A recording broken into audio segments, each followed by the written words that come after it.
आपका आपके अपने स्टूडेंट्स लर्निंग चैनल में। हम लोग पढ़ रहे हैं क्लास 6 की संस्कृत निधि और सप्तदश पाठ है प्रयाण गीतम है। ये हम लोग चैप्टर कंप्लीट कर चुके थे, आज जो करेंगे उसका अभ्यास करेंगे।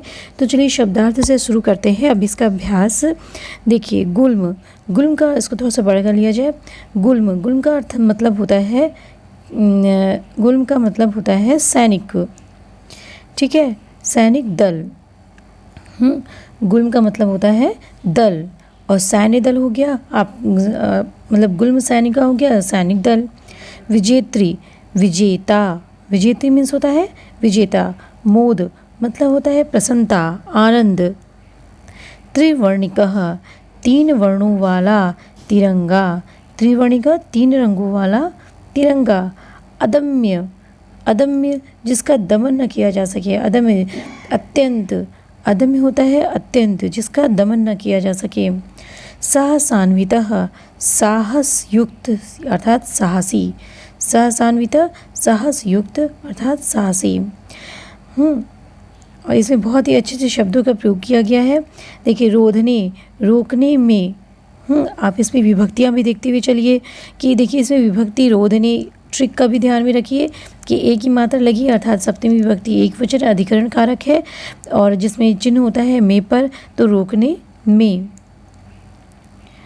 सुवीर सहायकः, अच्छे वीरों के बाण। सुवीर सहायक मतलब होता है सु, अच्छे, वीर के सहायक बाण, अच्छे वीरों के बाण।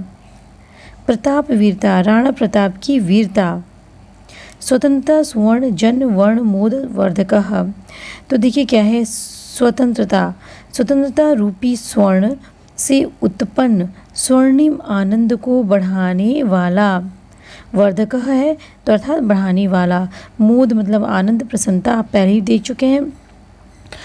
और सुवर्ण स्वतंत्रता रूपी स्वर्ण से उत्पन्न, स्वतंत्रता रूपी स्वर्ण से उत्पन्न, यहाँ पे स्वतंत्रता की उपमा की गई है स्वर्ण से। स्वतंत्रता रूपी स्वर्ण से उत्पन्न स्वर्णिम आनंद को बढ़ाने वाला। प्रवर्धते, आगे बढ़ रहा है। क्षमा यानी समर्थ, क्षमा का अर्थात हमने बताया था कि क्षमा है, क्षम मतलब समर्थता।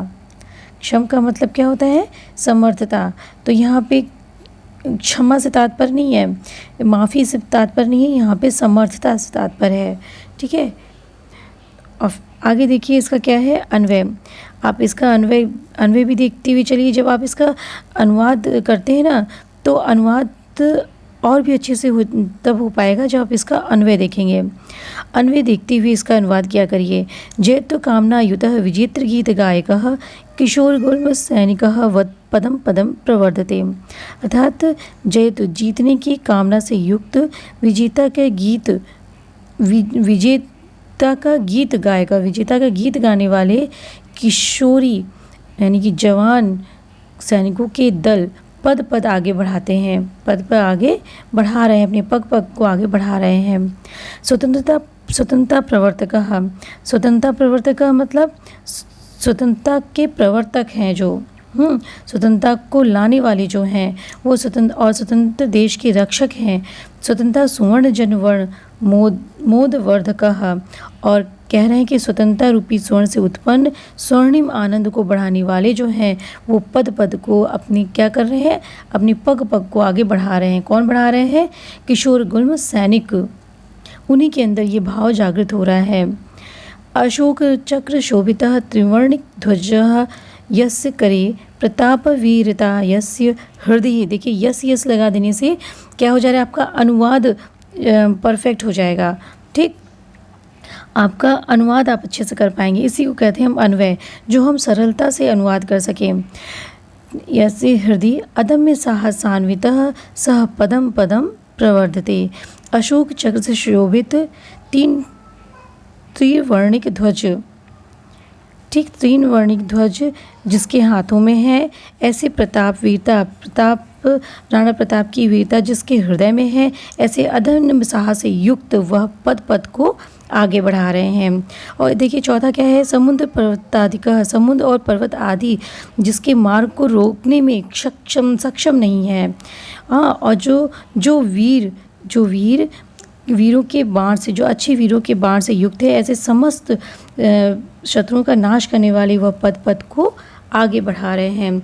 तो दोस्तों मिलते हैं अगले वीडियो में अगले अभ्यास के साथ में। आप इसके जो अन्वय और शब्दार्थ को अच्छे से करिए। तो मिलते हैं आपसे अगले वीडियो में इसके अभ्यास प्रश्नों को लेकर के। तब तक के लिए नमस्कार।